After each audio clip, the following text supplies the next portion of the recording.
Cheating wife used my travel rewards for an affair trip, but forgot to change the reservation contact. My ex-wife, 52, female, and I, 53, male, were married for 26 years. I'll call my ex Joanne, just for the sake of the story.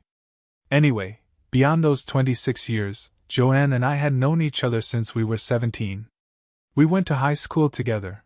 Well, I went to high school on the opposite side of town, and she went to the Catholic high school. All we'd ever really known was each other. Right out of high school, we decided to travel for a bit and experience what life had to offer, because we knew that once we started a family, travel might be out of the picture, or at least look a lot different. Not only that, but I had come into some money after my grandfather passed away. He had left some land to my father, who then gifted us a quarter section of it.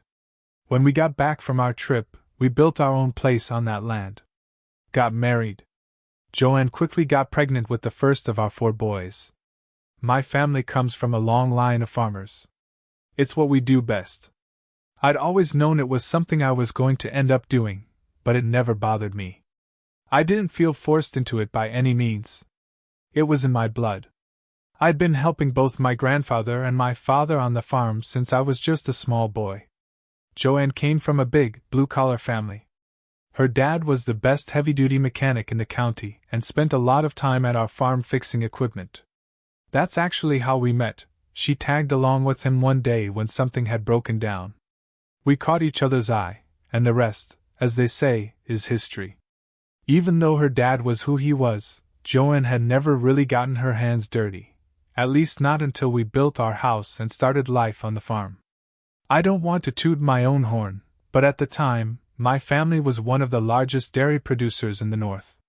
Because of that, our family name was well known and well respected. I remember talking to Joanne and telling her that there wouldn't be much outside the farm for me. I'd likely be working it until the day I died. She said she was okay with that. She told me that this was the life she wanted, with me, and that anything outside of that wasn't a life she wanted to be a part of.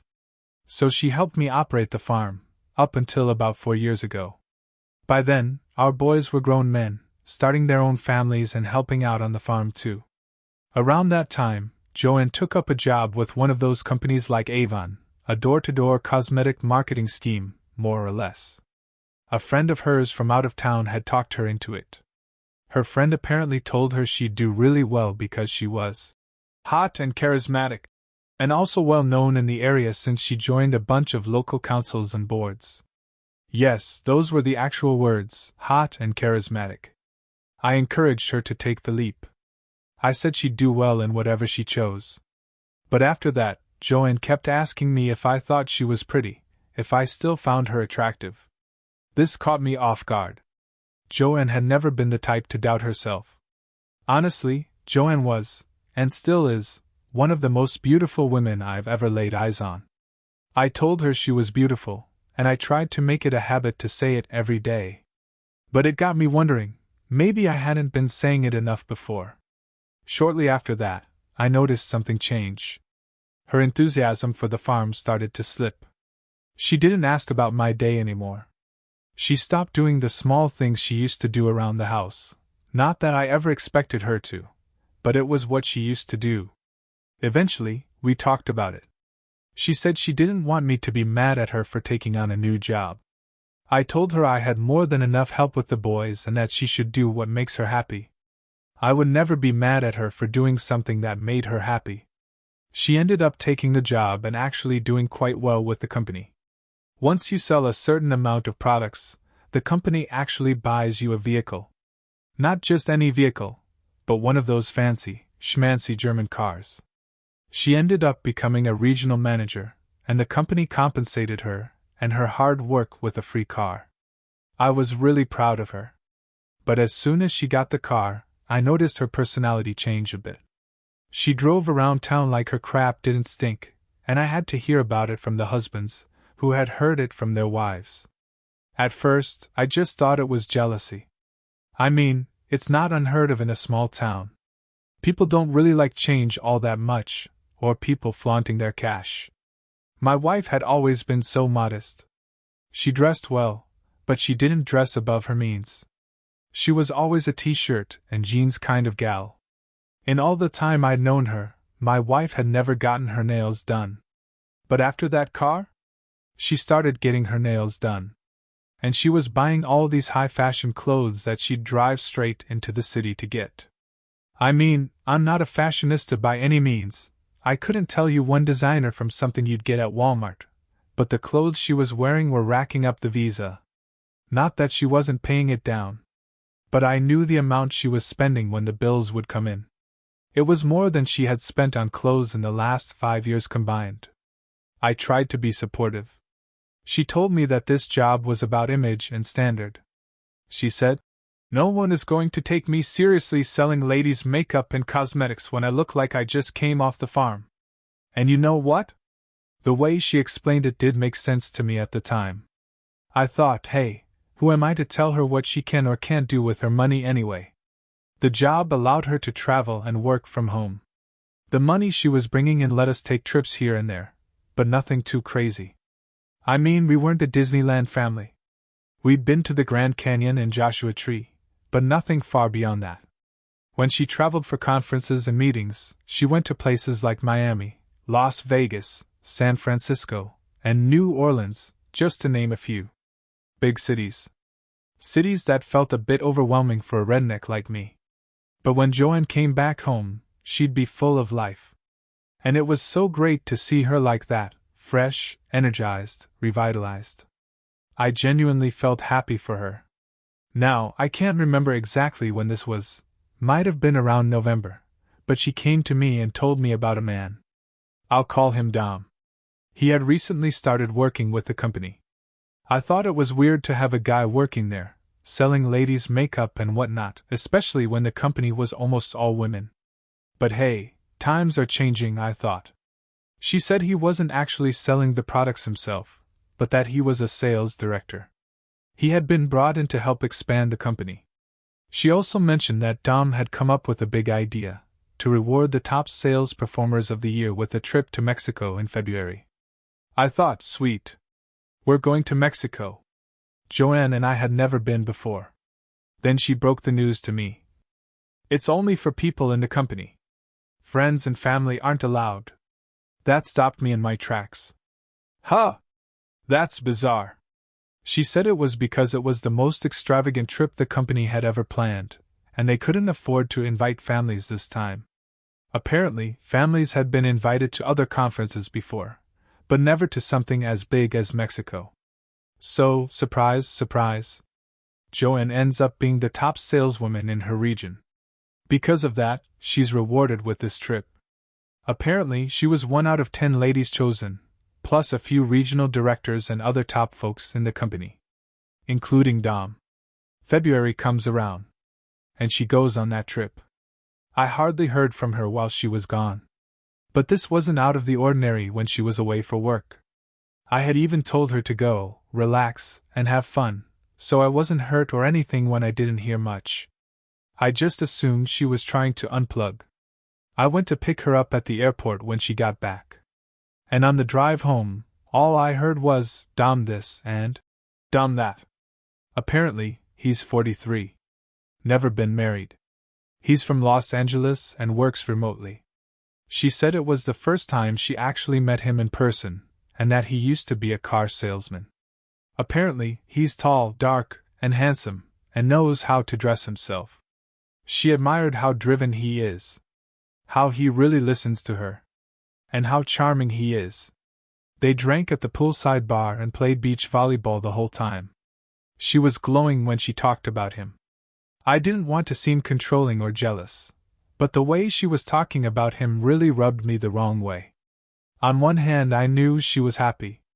I was proud of her professional growth.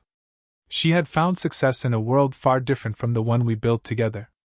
But on the other hand, the way she talked about Dom didn't sit right. It felt too personal. Too beyond just professional. Then again, maybe I was just jealous. Maybe I wasn't used to seeing Joanne in a work environment outside the farm. Still, something in my gut said this isn't right. Fast forward a bit to April. I came inside one day and found a package on the kitchen table. It was addressed to Joanne. The sender? Dom. I decided to leave it there, to see if my wife would say anything about it. At dinner that night, she was wearing a new, fancy-looking watch. I didn't recall her buying it. And usually, Joanne loves showing off anything she's purchased. She doesn't keep it quiet. I asked her about the watch. She smiled and said, "Oh, it just came in today.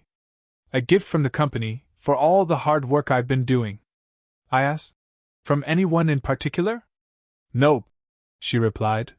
"Just a group, thank you." I didn't press further. But I knew she was lying. Her company always sends things in branded wrapping or with official letterhead. This package? It looked like Dom packed it himself.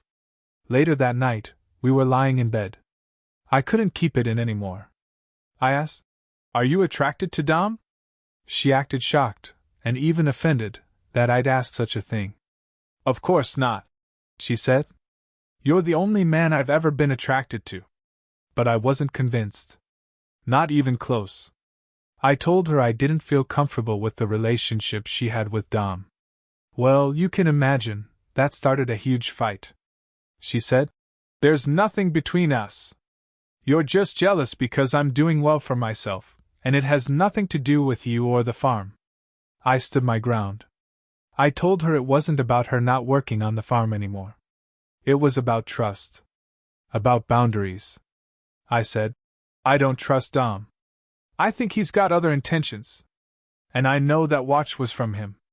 I added, "Imagine if someone sent me a gift like that, and I kept it a secret from you.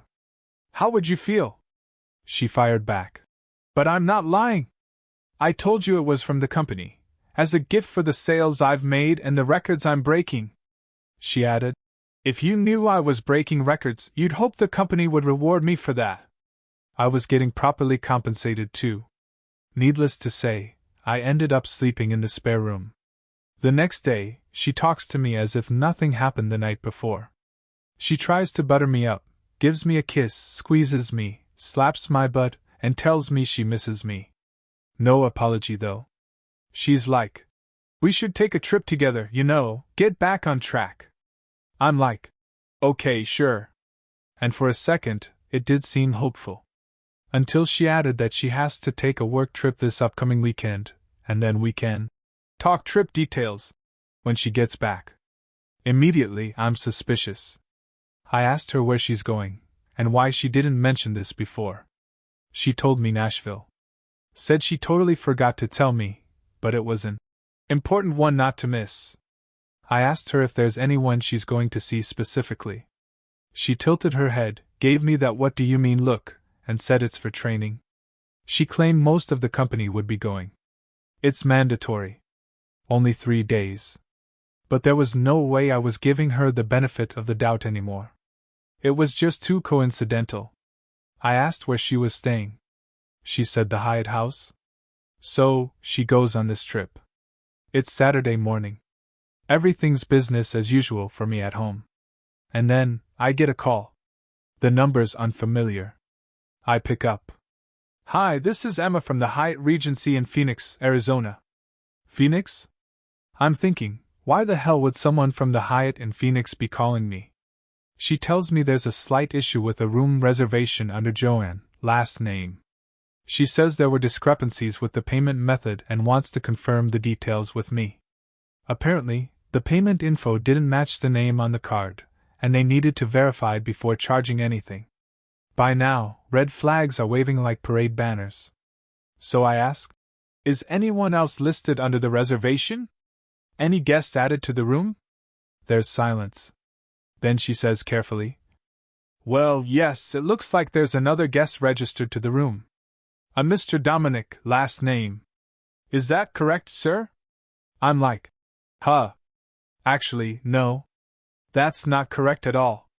Then I ask, "Can you tell me if they've both checked in already?"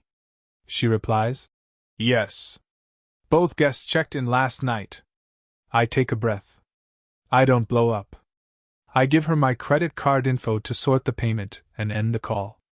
Right after that, I text Joanne. "Just got a call from the hotel. Why is Dom checked in with you? We need to talk. Now." She texts back. It's a work thing. He's here for the same training. Nothing to worry about. I'll explain when I get back. I'm fuming. Later that night, she tries to text me again. Thinking of you. Miss you. I don't respond. She tries calling too, but doesn't leave a message. I text my brother and ask him to come over. We sit on the porch, and I tell him everything. He doesn't look shocked. He says, I know a guy. If you're ready to make this official, get the papers sorted, he can help. I ended up emailing the guy. Just to set up an appointment. It was Saturday. I wasn't expecting a reply right away. Sunday afternoon rolls around. Joanne gets home. My brother's still there. She had her friend drop her off.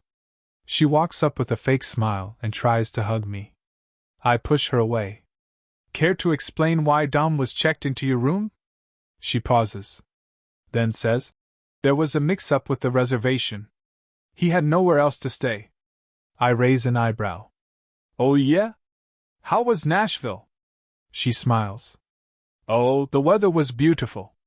The food was great. Interesting, I say.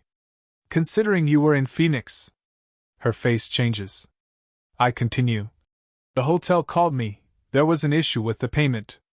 That's how I found out. That's how I know about you and Dom. She stammers. It's not what you think. I cut her off. No. It looks exactly like what it is. You've been lying to me.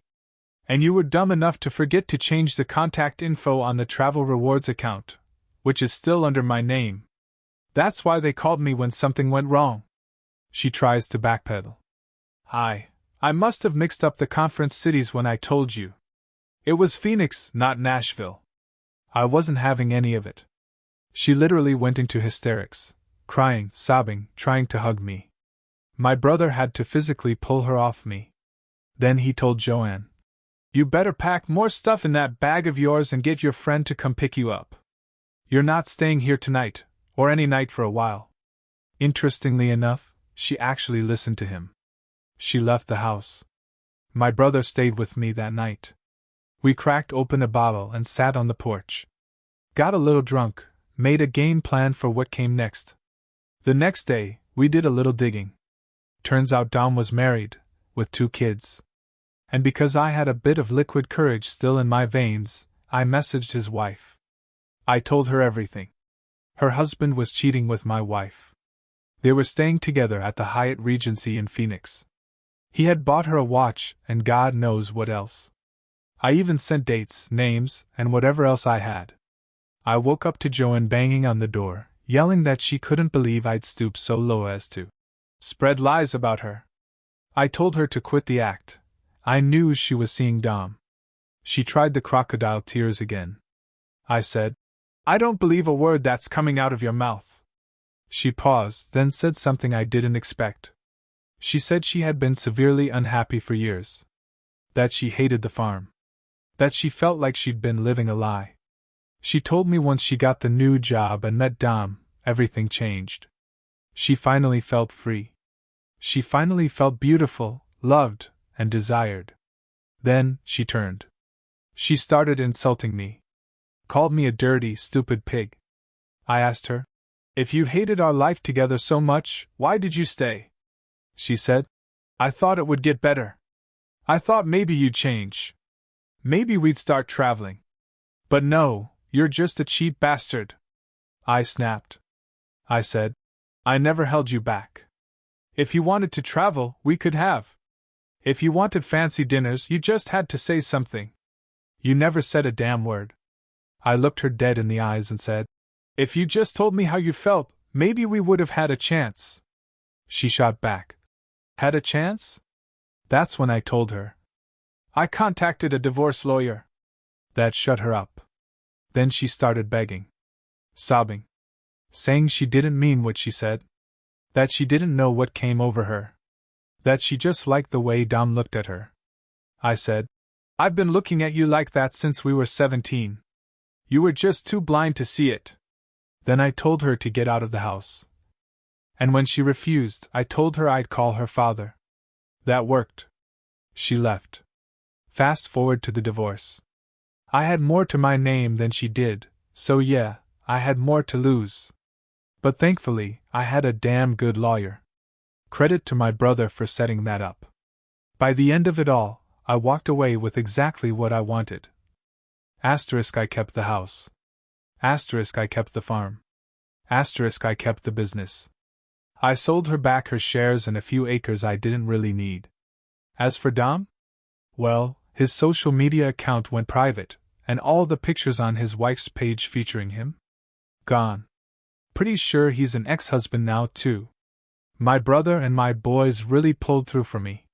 They weren't too impressed with what their mother did. Family get-togethers were awkward for a bit, but eventually, she stopped showing up altogether to save face. Anyway, I'm moving on.